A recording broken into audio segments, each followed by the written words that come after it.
논쟁에서 이기는 방법은 세상에 단 하나밖에 없다. 바로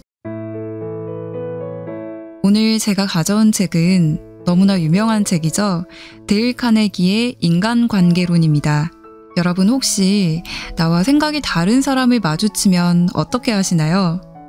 혹은 누가 봐도 틀린 말을 하는 사람과 대화를 하면서 답답했던 적은 없으신가요? 저도 이런 상황을 종종 겪을 때마다 논리로 그 사람의 생각을 바꿀 수 있다고 생각하고 그렇게 하려고 했던 적이 많은 것 같아요.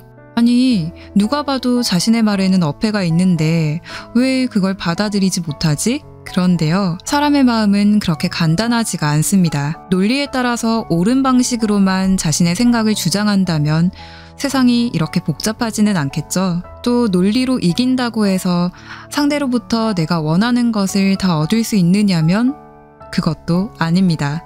이 책에서는 인간관계가 어려운 분들, 저처럼 앞서 말씀드린 상황에서 곤란을 겪는 그런 분들에게 매우 지혜로운 해결책을 제시해줍니다. 근데 그 방식이 날이 서 있고 남을 이겨먹는 방법이라기보다는 정면으로 맞서지 않으면서도 내가 원하는 것을 얻고 상대와의 관계도 잘 유지할 수 있는 부드럽고도 지혜로운 방법들이에요. 분명 이 책의 핵심 내용을 파악하고 나면 에이 뭐 쉽네, 이거 나도 말해줄 수 있겠다 라고 하는 분들도 있으실 거예요.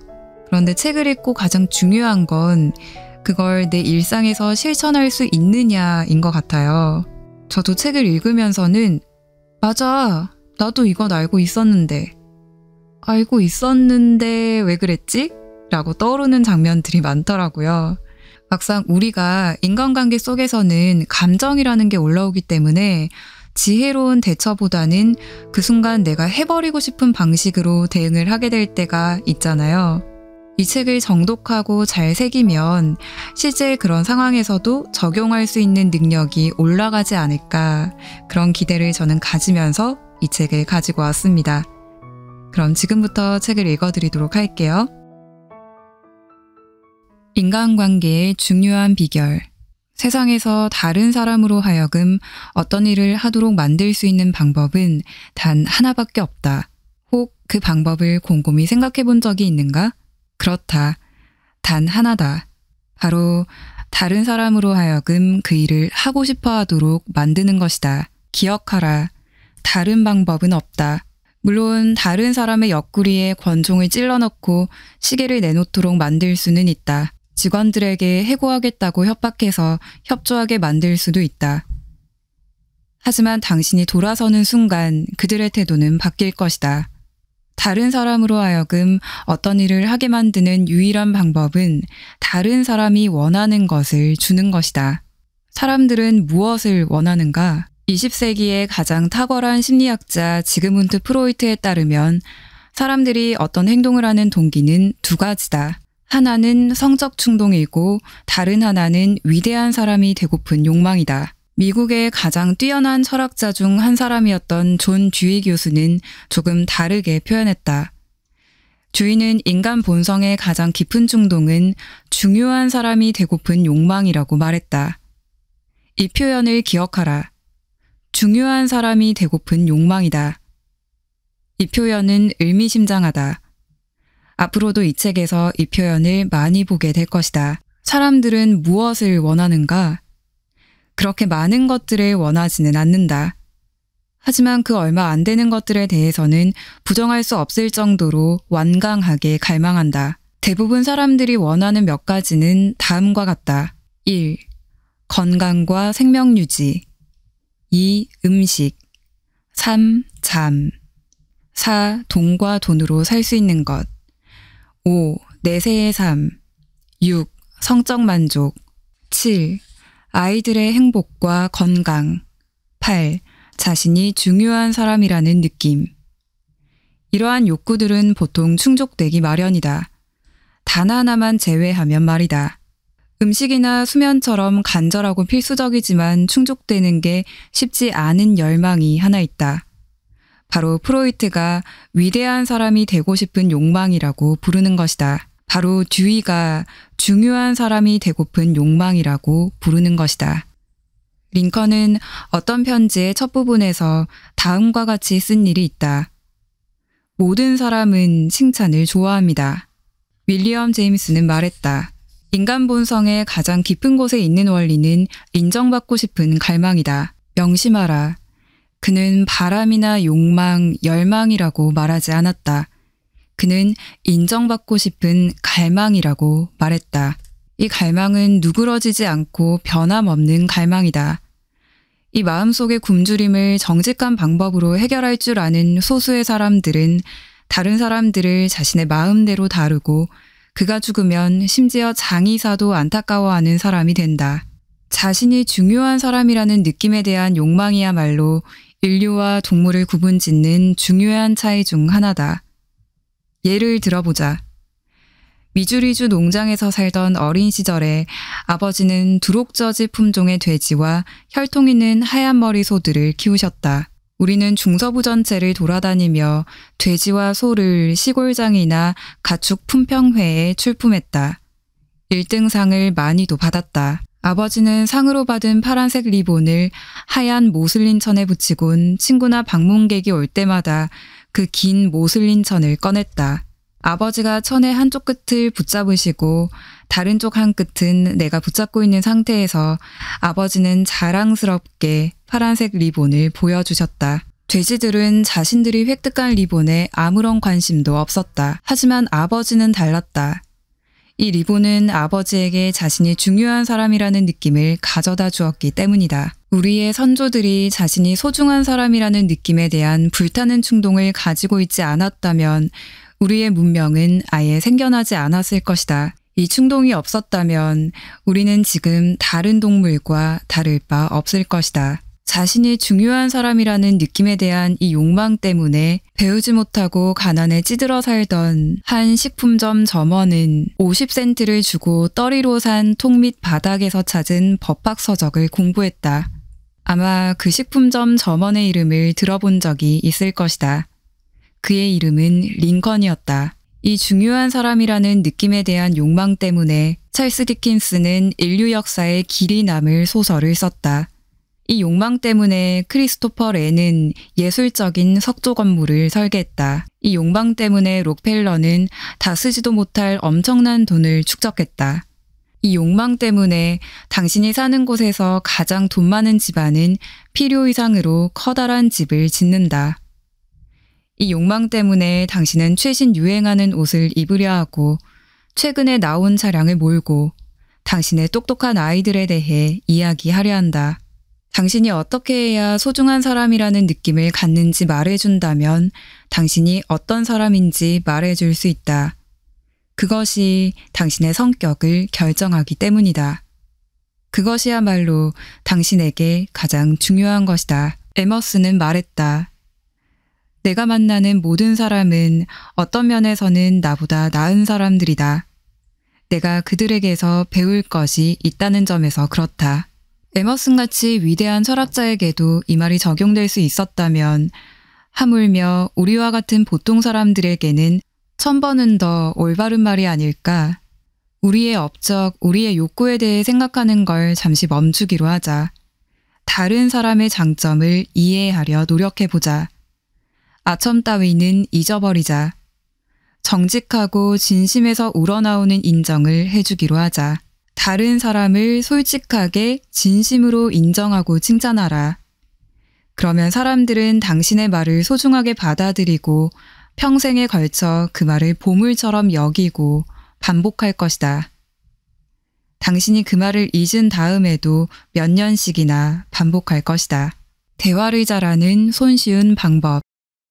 최근에 브릿지 파티에 초대받았다. 개인적으로는 게임을 좋아하지 않는다. 파티에는 나처럼 브릿지를 하지 않는 금발 여인이 있었다. 그녀는 내가 한때 라디오 저널리스트 로웰 토머스의 매니저였다는 사실을 알고 있었다. 토머스가 라디오로 진출하기 전 나는 함께 유럽을 다니며 당시 그가 진행하고 있던 사진으로 보는 여행기를 도와주었다. 그래서 그녀는 말했다. 오, 카네기 씨, 당신이 가보았던 그 멋진 장소와 유적지들에 대해 말해주세요. 소파에 앉자 그녀는 자신과 남편이 최근에 아프리카 여행에서 돌아왔다는 말을 했다. 아프리카라고요? 나는 소리쳤다. 정말 흥미롭군요. 저는 언제나 아프리카를 구경하고 싶었어요.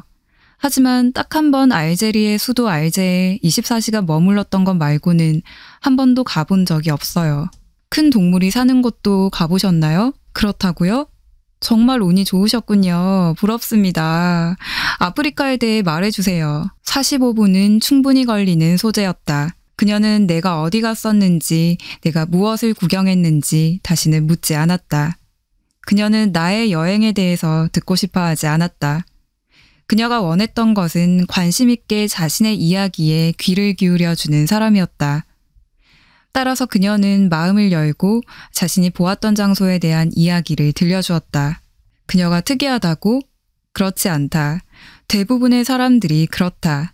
예를 들어 최근 나는 뉴욕의 발행인 그린버그가 주최한 디너 파티에서 한 저명한 식물학자를 만났다. 이전에는 한 번도 식물학자와 이야기를 나눠본 적이 없었다. 그는 정말 재미있는 사람이었다. 그가 대마, 미국의 원예 육종가 루터 버뱅크, 실내 정원은 물론 보잘것없는 감자에 관한 놀라운 사실을 들려줄 때마다 완전히 매료되어 경청할 수밖에 없었다. 우리 집에도 실내 정원이 있는데 그는 친절하게도 내가 처해있던 몇몇 문제들의 해결 방안을 말해주었다. 앞서 말했듯이 대화를 나누었던 장소는 디너 파티였다. 따라서 수없이 많은 다른 손님들이 있었다. 하지만 나는 예절 따위는 집어치우고 다른 모든 사람들은 무시한 채 그 식물학자와 단둘이 몇 시간이고 대화를 나누었다. 자정이 되었다. 나는 모든 사람에게 작별 인사를 하고 떠났다. 식물학자는 호스트에게 가서 나에 대한 칭찬을 여러 가지 늘어놓았다. 그에 따르면 나는 대단히 흥미로운 사람이었다. 내가 이런 사람이었고 또 저런 사람이었고 등등을 말한 후 그는 내가 가장 재미있는 대화 상대였다는 말로 나에 대한 평가를 끝냈다고 한다. 재미있는 대화 상대라고? 내가? 오, 나는 거의 한마디도 하지 않았다. 대화 주제를 바꾸지 않는 한 하고 싶은 말이 있었더라도 한마디도 못했을 것이다. 나는 펭귄의 내부가 어떻게 생겨먹었는지 하나도 모르는 것처럼 식물학에 대해서도 아는 게 전혀 없는 사람이기 때문이다. 하지만 내가 말하는 대신 했던 것이 있다. 열심히 들어준 것이다. 나는 진심으로 관심이 있었기 때문에 그의 말을 열심히 들었고 식물학자도 이를 느낄 정도였다. 당연히 그는 좋아했다. 이런 종류의 경청은 우리가 다른 사람에게 보일 수 있는 최고의 찬사 중 하나이다. 사랑에 빠진 낯선 사람들에서 잭 우드포드는 다음과 같이 썼다. 상대방의 이야기를 몰입해서 들어주는 묵시적인 압으로부터 자신을 보호할 수 있는 사람은 거의 없다. 나는 몰입해서 들어주기에서 한 걸음 더 나아갔다. 나는 진심으로 칭찬하고 칭찬을 아끼지 않았다. 나는 식물학자에게 정말 재미있었고 배운 게 많다고 말했다. 실제로도 그랬다. 당신처럼 지식이 많았으면 좋겠다고 말했다. 실제로도 그랬다. 그에게 같이 자연을 돌아다니고 싶다고 말했다. 실제로도 그랬다. 꼭 다시 만나고 싶다고도 말했다. 진심이었다. 식물학자는 나를 대화를 잘하는 사람으로 생각했지만 사실 나는 그저 이야기를 잘 들어주고 그가 말하도록 추임새를 넣었을 뿐이었다. 성공적인 비즈니스 인터뷰의 비결 혹은 비밀은 무엇일까? 하버드대 총장이었던 찰스 엘리엇에 따르면 다음과 같다. 성공적인 사업상 교제의 비결이란 없다. 지금 당신에게 이야기하고 있는 사람에게만 집중하는 게 매우 중요하다. 다른 그 어떤 것도 그만큼 그 사람이 자신을 중요한 사람으로 느끼게 만들지 못한다. 자명하다. 그렇지 않은가? 굳이 이런 사실을 배우려 하버드 대학을 4년 다닐 필요는 없다. 하지만 당신도 나도 이 사실을 모르는 상인들이 많다는 사실을 알고 있다. 그런 사람은 값비싼 가게를 얻고 돈 한 푼도 아껴가며 물건을 사들이고 매력적으로 상점 윈도우를 꾸미고 수백 달러를 써서 광고를 한다. 그리곤 점원을 고용하는데 그 점원은 귀 기울여 이야기를 듣는 센스가 없는 사람이다. 고객이 말하는 중 말허리를 자르고 고객의 이야기를 반박하고 고객들을 화나게 해서 상점 밖으로 쫓아내다시피 하는 점원 말이다. 제이씨 우튼의 경험을 예로 들어보자. 그는 내 수업 중 다음과 같은 이야기를 들려주었다. 그는 급성장하던 뉴워크시의 한 백화점에서 양복을 샀다. 양복은 실망스러웠다. 상의 염색이 제대로 되지 않아 셔츠에 깃에 묻어 깃을 검게 물들였다. 우트는 양복을 백화점에 들고 가서 물건을 판매했던 직원을 찾아 이야기했다. 내가 이야기했다고 했던가? 실수다. 과장이었다. 그는 이야기를 하려 했다. 하지만 그럴 수 없었다. 그의 이야기는 점원에게 가로막혔다. 매장 직원은 말했다. 우리는 이 양복을 수천 벌은 팔았습니다. 불만을 제기한 건 고객님이 처음입니다. 매장 직원이 말한 내용이었다. 어조는 더 끔찍했다. 그의 호전적인 어조는 이렇게 말하는 듯했다. 당신은 거짓말하고 있어요. 우리에게 덮어씌우려 하는 거죠? 그렇다면 세상 물정을 좀 가르쳐 드리기로 하죠. 말싸움이 고조되는 중 또 다른 직원이 끼어들었다. 검은 양복은 처음엔 다 물이 빠져요. 할 수 없는 일이죠. 그 가격대에서는요. 양복은 염색의 문제예요. 이 대목에서 저는 그야말로 씩씩대고 있었습니다. 우튼 씨는 말했다. 첫 번째 매장 직원은 제가 정직하지 못한 사람이라고 의심했죠. 두 번째 직원은 제가 원래 형편없는 물건을 샀다고 암시했습니다. 저는 끌어올랐습니다. 당장 이 양복을 가지고 지옥으로 떨어져 버리라고 말하려던 참이었습니다. 그런데 바로 그때 점장이 옆을 지나갔습니다. 그 사람은 자신의 일에 대해 잘 알고 있는 사람이었죠. 그 사람이 제 태도를 완전히 바꿔놓았습니다. 붕괴한 사람을 만족한 고객으로 바꿔놓은 거죠. 어떻게 했냐고요? 3가지를 했습니다. 우선 점장은 제 이야기를 처음부터 끝까지 한마디도 않고 귀 기울여 들어주었습니다. 두 번째로 제가 이야기를 마치고 직원들이 다시금 자신들의 견해를 말하기 시작하자 점장은 제 관점을 가지고 그들과 논쟁을 벌였습니다. 점장은 제 셔츠 깃이 양복 때문에 변색되었음에 틀림없다고 지적하는 데서 그치지 않고 완전한 만족을 주지 못하는 그 어떤 것도 다시는 팔지 말라고 지시했습니다. 3번째로 점장은 문제의 원인을 몰랐다고 솔직히 인정하고 제게 매우 간결하게 말했습니다. 제가 이 양복을 어떻게 해드리면 좋을까요? 말씀하시는 대로 해드리겠습니다. 몇 분 전만 해도 저는 판매원들에게 그 빌어먹을 양복을 던져버리려 했죠. 하지만 점장의 말을 듣고 난 다음 저는 대답했습니다. 충고를 구하고 싶을 따름입니다. 이 상황이 그냥 일시적인 건지 어떤 조치를 취하면 되는 건지 알고 싶습니다. 점장은 양복을 한 주만 더 입어보라고 제안했습니다. 그리고는 약속했습니다. 그때도 만족스럽지 않다면 가지고 오세요. 그러면 고객님을 만족시킬 만한 양복을 한 벌 드리기로 하죠. 불편을 드려 진심으로 죄송합니다. 저는 만족한 상태로 백화점을 나왔습니다. 한 주가 끝날 즈음이 되자 양복에는 더 이상 문제가 없었습니다. 백화점에 대한 저의 신뢰도 다시 완전히 회복되었죠. 이 관리자가 점장이라는 사실은 놀랍지 않다. 부하 직원들에 대해 말하자면 그들이 평생토록 점원 노릇이나 하게 되리라고 말할 뻔했다. 그렇지 않다. 아마도 그 직원들은 다시는 고객들과 만나지 않는 포장부서 같은 곳으로 좌천될 것이다. 아무리 불평을 입에 달고 사는 사람이라도, 심지어 가장 격렬한 비판을 가하는 사람이라도 인내심 있게 공감하며 귀 기울여 들어주는 사람 앞에서는 누그러지기 마련이다. 예를 들어보자. 뉴욕 전화회사는 몇 년 전 여성 전화 교환수들 사이에서 가장 악명 높은 고객을 상대해야 했다. 그는 욕설을 퍼붓고 고래고래 소리질렀다. 또 전화를 뿌리채 없애버리겠다고 위협했다. 그는 어떤 요금을 내지 않겠다고 버텼는데 그 부과된 요금을 받아들일 수 없다는 이유에서였다. 그는 신문에 편지를 썼고 공공서비스위원회에 수도 없이 많은 고소장을 제출하고 전화회사를 상대로 몇 건의 소송을 시작했다. 결국 이 회사의 가장 유능한 분쟁 중재자 중 한 명을 보내 이 분쟁을 즐기는 사람의 이야기를 들어보도록 했다. 이 분쟁 중재자는 고객의 말을 귀 기울여 들으며 이 까다로운 사람이 장황한 비난을 실컷 퍼부어대도록 내버려 두었다. 그의 말을 듣고 그래요. 라고 말하고 그의 불만에 공감해 주었다. 그 사람은 쉬지 않고 떠들어댔고 저는 들었습니다. 거의 3시간 동안을요. 이 분쟁 중재자는 내 강의에서 자신의 경험을 들려주며 말했다. 그 다음에도 다시 가서 그의 말을 더 들어주었죠. 4번 인터뷰했어요. 4번째 인터뷰가 끝나기 전에 저는 그가 만든 단체의 일원이 되었죠. 단체의 이름은 전화가입자 보호연합이었어요. 저는 지금도 그 단체 회원이에요. 제가 알기로는 그 사람 말고는 제가 유일한 회원이지만요.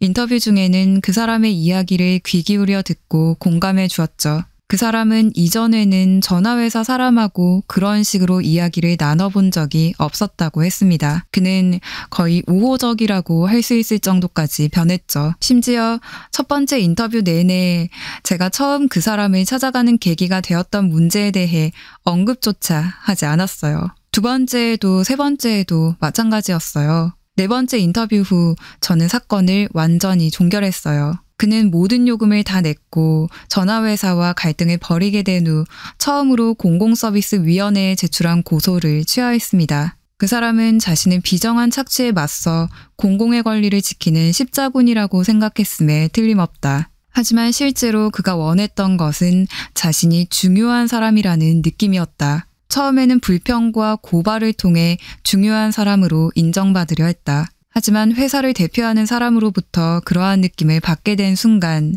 그의 실제 없던 불평은 바람과 같이 사라졌다. 논쟁을 피하라.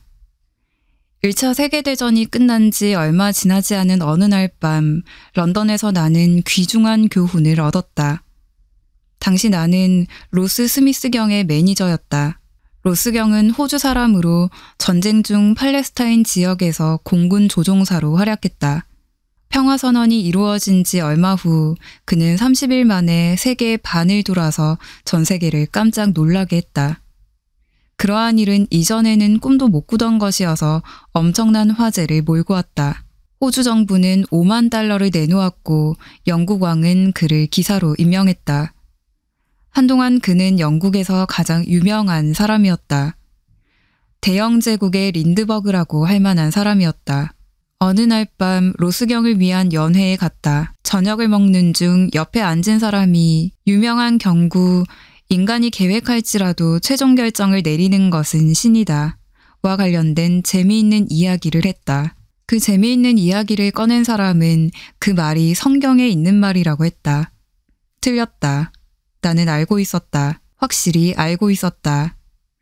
내가 옳다는 데는 의심의 여지가 전혀 없었다. 그래서 내가 스스로 중요한 사람이라는 느낌도 갖고 내가 우월한 사람이라는 걸 보여주고 싶기도 해서 그가 요청하지도 않고 반겨주지도 않았는데 굳이 나서서 그의 오류를 고쳐주려고 작정했다. 그는 자신의 입장을 고수했다. 뭐라고? 셰익스피어였다고? 그럴 리 없어. 말도 안 돼. 그 말은 성경에 나온 거야. 난 알고 있다니까? 이 사람은 내 오른쪽에 앉아 있었고 왼쪽에는 내 오랜 친구 프랭크 게몬드가 앉아 있었다. 게몬드 씨는 몇 년에 걸쳐 셰익스피어를 연구했던 사람이었다. 그래서 그 이야기꾼과 나는 이 문제를 게몬드 씨에게 판정해달라고 하는데 동의했다. 게몬드 씨는 이야기를 듣고 식탁 아래에서 나에게 발길질을 한번 하고는 말했다. 데일, 네가 틀렸어. 이 신사분이 오라. 성경 말씀이야. 그날 밤 집으로 돌아오는 길에 나는 게몬드 씨에게 말했다. 프랭크, 그 말을 셰익스피어가 썼다는 건 너도 알잖아. 그럼 물론이지. 그는 대답했다. 햄릿 5막 2장이지. 하지만 데일, 우린 즐거운 연회에 손님으로 간 거잖아. 왜 그 사람이 틀렸다는 걸 증명해야 돼? 그러면 그 사람이 널 좋아할까? 그냥 체면을 살려주면 좋잖아? 그 사람은 네 의견을 묻지도 않았어. 원치도 않았고. 그런데 왜 그런 사람과 논쟁을 해? 예리한 칼날은 피하고 보는 법이야. 예리한 칼날은 피하고 보라. 이 말을 한 사람은 지금은 가고 없지만 그가 가르쳐준 교훈은 계속 남아있다. 정말 필요했던 교훈이었다. 나는 당시 못 말리는 논쟁의 달인이었다. 어릴 때 나는 형과 은하수 아래에 있는 모든 것에 대해 논쟁했다. 대학에 가서는 논리학과 논증을 공부했고 토론대회에 나가기도 했다. 나는 미주리에서 태어났고 거기서는 그렇게 배웠다. 나중에는 뉴욕에서 토론과 논증을 가르쳤다. 이야기하기도 창피한 말이지만 한때는 그 주제로 책을 한 권 써볼까 생각도 했었다. 그 이후로 나는 수도 없이 많은 논쟁을 귀 기울여 듣기도 하고 비판도 하고 거기에 참여도 하고 그 결과를 지켜보기도 했다. 그 결과 내가 도달한 결론은 다음과 같았다. 논쟁에서 이기는 방법은 세상에 단 하나밖에 없다. 바로 논쟁을 피하는 것이다. 방울뱀을 피하듯 지진을 피하듯 논쟁을 피하라. 논쟁이 끝날 때 논쟁을 벌이던 사람 중 19은 자신이 절대 옳다는 확신을 더욱 굳힌 상태가 된다. 논쟁은 이길 수 없다. 논쟁에 지면 진 것이고 이긴다고 해도 진 것이다. 왜냐고? 글쎄, 다른 사람에게 승리를 거두고 그의 주장에 구멍을 숭숭 뚫어놓고 그가 제정신이 아니라는 걸 증명한다고 하자. 그래서 어쩌겠다는 건가? 기분이 좋을 수는 있겠다. 하지만 상대방은 어떤가? 당신은 상대방이 열등감을 느끼게 만들었다. 그의 자존감에 상처를 주었다. 그 사람은 당신의 승리에 붕괴하리라. 자신의 의지에 반해 설득당한 사람은 자신의 생각을 바꾸지 않는다. 펜 상호생명보험사는 판매원들에게 분명한 지침을 내렸다. 절대 논쟁하지 말라. 진정한 판매의 기술은 논쟁이 아니다. 논쟁과는 조금이라도 닮은 데가 없다. 사람의 마음은 그런 식으로는 바뀌지 않는다. 예를 들어보자. 몇 년 전 패트릭 오헤어라는 대단히 논쟁을 즐기는 아일랜드 사람이 내 수업에 들어온 적이 있다. 그는 제대로 교육을 받지 못한 사람이었는데 정말 언쟁을 좋아했다. 그가 내 수업에 왔던 이유는 한때 다른 사람의 차를 몰다가 트럭을 팔기 시작했는데 거기서 그다지 재미를 보지 못했기 때문이었다. 몇 개의 질문만으로도 나는 그가 물건을 사려는 사람들과 끝없이 논쟁을 벌이며 그 사람들을 적으로 만들고 있다는 사실을 알아냈다. 오헤어는 화를 내고 으르렁거렸다. 당시엔 논쟁에서 이기는 경우가 많았다. 나중에 그는 내게 말했다. 저는 흔히 어떤 사람들의 사무실을 나오며 이렇게 말하곤 했어요. 저 친구에게 제대로 말해준 거야. 물론 제가 논쟁에서 이겼을 수는 있어요. 하지만 물건은 하나도 팔지 못했죠. 패트릭 제이 오헤어에게는 말하는 법을 가르치는 게 문제가 아니었다. 그때 내게 주어진 당장의 과제는 그가 말하고 싶어도 참고 언쟁을 피하도록 가르치는 것이었다. 오헤어 씨는 지금은 뉴욕 화이트 자동차 회사의 최고의 판매원이다. 어떻게 그렇게 되었을까? 오헤어 자신의 말로 들어보기로 하자. 제가 구매자의 사무실로 찾아가면 그는 말합니다. 뭐라고요? 화이트 트럭이라고요? 별로예요. 공짜로 준다고 해도 안 가져요. 저는 후지트 트럭을 사려고 해요. 그러면 저는 말하죠. 고객님, 들어보세요. 그것도 좋은 트럭이죠. 그것을 사시겠다면 잘 선택하신 거예요. 후지트 트럭을 만드는 회사도 훌륭하고 파는 사람들도 훌륭하죠. 그러면 상대방은 말문이 막혀요. 논쟁의 여지가 없어졌기 때문이죠. 그 사람이 후지트 트럭이 최고라고 했는데 제가 정말 그렇다고 해버리면 그 사람은 더 말할 게 없어요. 그날 오후 내내 그 차가 최고예요 라는 말만 되뇌일 수는 없죠. 제가 이미 동의한 마당이에요. 그럼 우리는 후지트 트럭이라는 주제에서 벗어날 수 있고 저는 화이트 트럭이 가진 많은 장점들에 대해 이야기를 할 수 있어요. 상대방과의 생각 차이가 저를 흥분하게 만들었던 때도 있었죠. 저는 후지트 트럭에 대해 비난하면서 이야기를 시작하곤 했어요. 하지만 제가 후지트 트럭에 대해 비난하면 할수록 상대방이 그 차를 살 가능성은 높아만 가고 상대방이 저와 논쟁하면 할수록 그가 제 경쟁사의 제품을 살 가능성은 더 커지더라고요. 이제 돌이켜보면 어떻게 제가 물건을 팔 수 있었는지 모르겠어요. 저는 논쟁하고 말다툼하느라 제 삶의 몇 년을 잃었어요. 이제는 입을 닫고 살죠. 그 편이 남는 게 훨씬 많아요. 현명한 사람이었던 벤저민 프랭클린은 이렇게 말하곤 했다. 논쟁하고 지지 않으려 애쓰고 반박을 하면 때로는 승리를 얻을 수도 있다. 하지만 상대방의 호의를 얻지 못한다면 그것은 공허한 승리에 불과하다. 그러니 스스로 판단하라. 무엇을 원하는가? 학문적이고 극적인 승리를 원하는가? 아니면 다른 사람의 호의를 원하는가? 둘 다 얻을 수 있는 경우란 많지 않다. 보스턴 트랜스크립트지에 한때 다음과 같은 기사가 실린 적이 있다. 여기에 윌리엄 제이의 시신이 묻혀 있다. 그는 자신이 옳다고 생각한 대로 살았다. 그는 옳았다. 정말 옳았다. 그가 살았을 때는. 하지만 이제 그는 죽었고 그는 틀렸다. 당신이 옳을 수 있다. 당신이 주장을 펼치는 동안은 정말 옳을 수 있다. 하지만 다른 사람의 마음을 바꾸는 문제라면 당신의 옳고 그름은 아무 소용이 없다. 우드로 윌슨 내각의 재무장관이었던 윌리엄 맥카두는 정신없이 정치에 몸담은 결과 논쟁으로는 어떤 무지한 사람도 이길 수 없다는 사실을 깨달았다고 말했다. 무지한 사람이라고? 맥카두 씨는 점잖게 말했다. 내 경험에 따르면 말싸움으로 생각을 바꿀 수 있는 사람은 세상에 없다. 지능지수와는 아무런 상관이 없다. 예를 들어보자. 세무사 프레더릭 파슨스는 1시간도 넘게 정부의 세금 사정관과 언쟁을 벌이고 있었다. 관건은 $9,000였다. 파슨스 씨는 이 $9,000는 받아야 할 채권 중회수불능 상태가 된 대송금이므로 과세 대상이 될 수 없다고 주장했다. 대송금이라니 세상에. 사정관이 받아쳤다. 과세 대상이에요. 그 세금 사정관은 냉정하고 거만하고 고집이 센 사람이었습니다. 파슨스 씨는 수업 시간에 이야기했다. 그에게는 논리적인 말도 통하지 않았고 사실을 말해봐야 소용없었습니다. 언쟁하면 할수록 그는 더욱 완고한 입장을 고수했죠.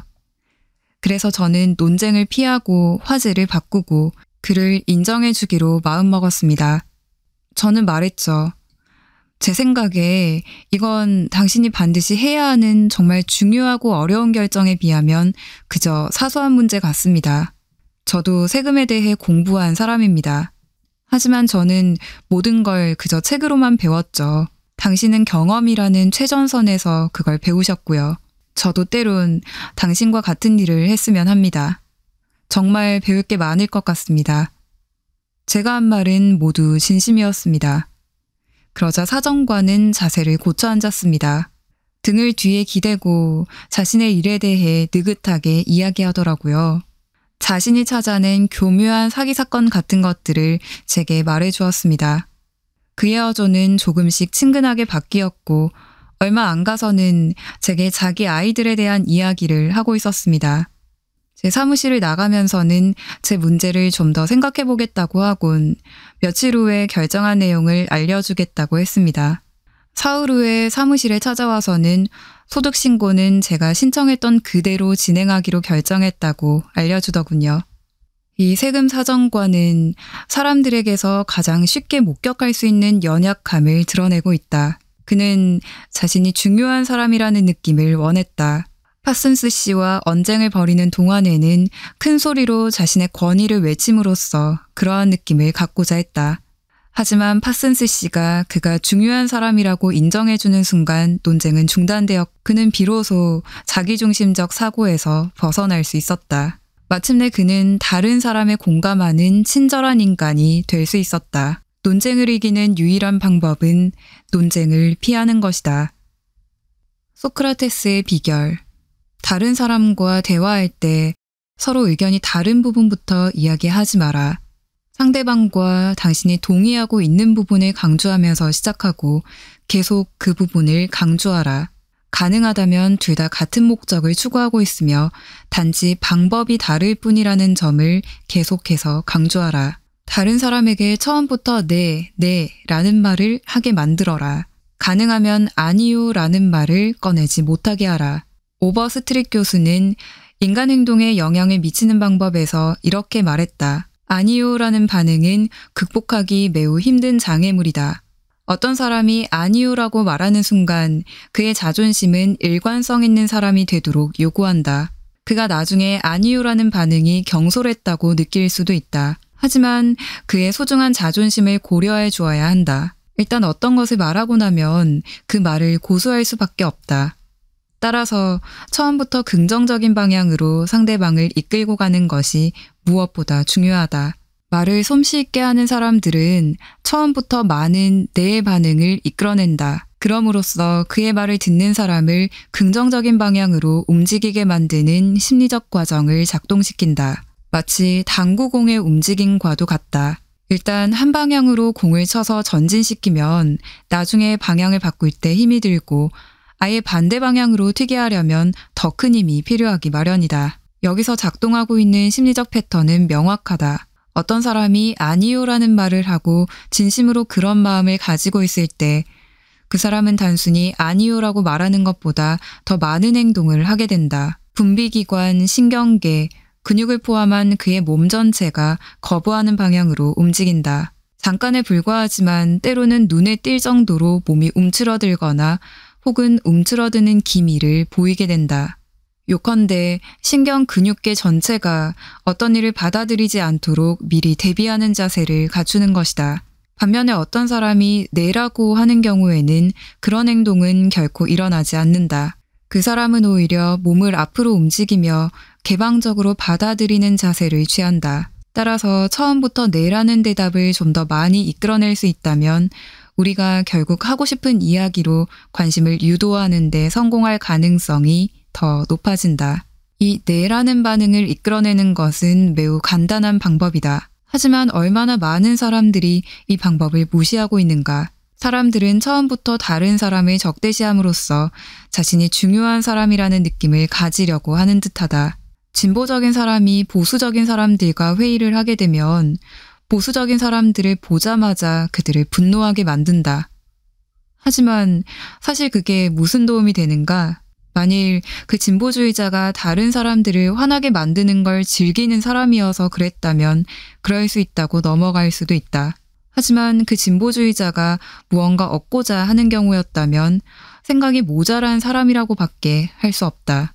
어떤 학생에게 혹은 고객에게, 아이에게, 남편에게, 아내에게 처음부터 아니요라고 말하게 만든다면 그 뻣뻣한 부정적 태도를 긍정적으로 바꾸기 위해 너무도 많은 지혜와 성인이나 가질 수 있는 인내심이 있어야 한다. 뉴욕시 그리니치 저축은행에서 창구 직원으로 일하는 제임스 에버스는 이러한 내내 방법이 아니었다면 확보할 수 없었을 고객 이야기를 해주었다.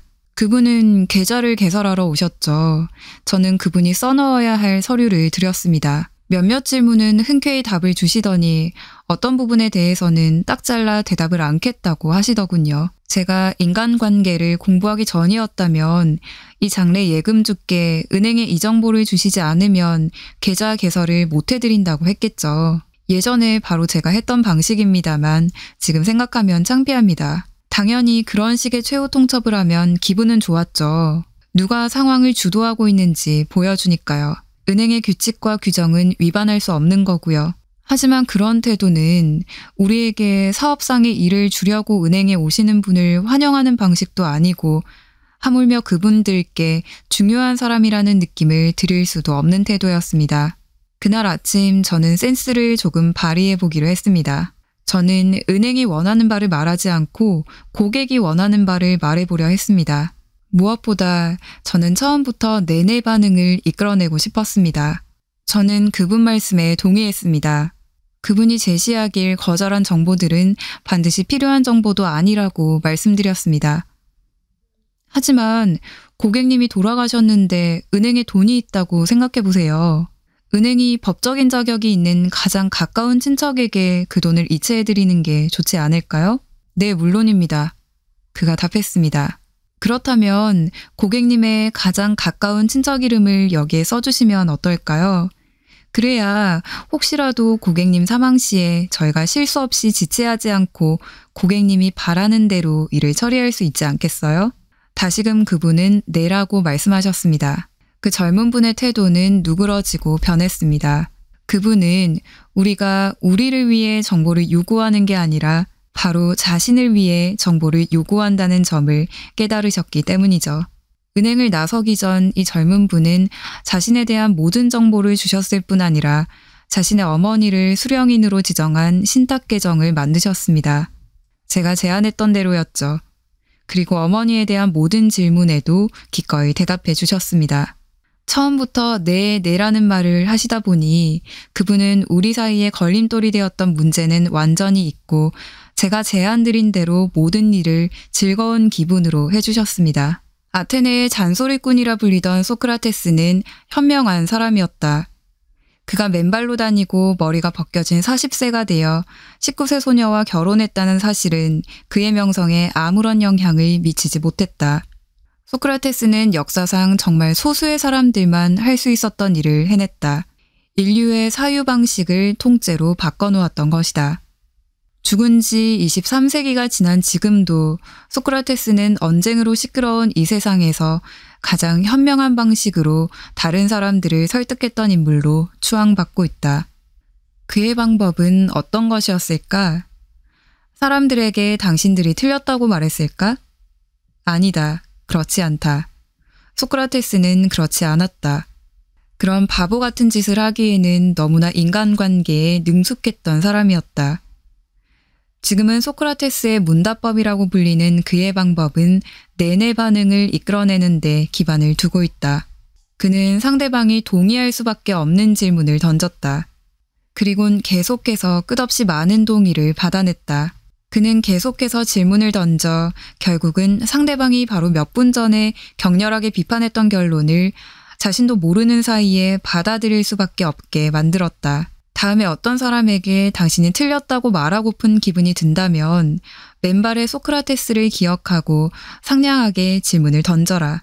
내내 반응을 이끌어낼 질문을 던져라. 중국에는 동양의 변하지 않는 오렌지 해를 담은 속담이 있다. 사뿐히 걷는 사람이 멀리 간다. 오랜 문화를 지닌 중국인들은 5,000년씩이나 인간의 본성에 대해 연구해왔다.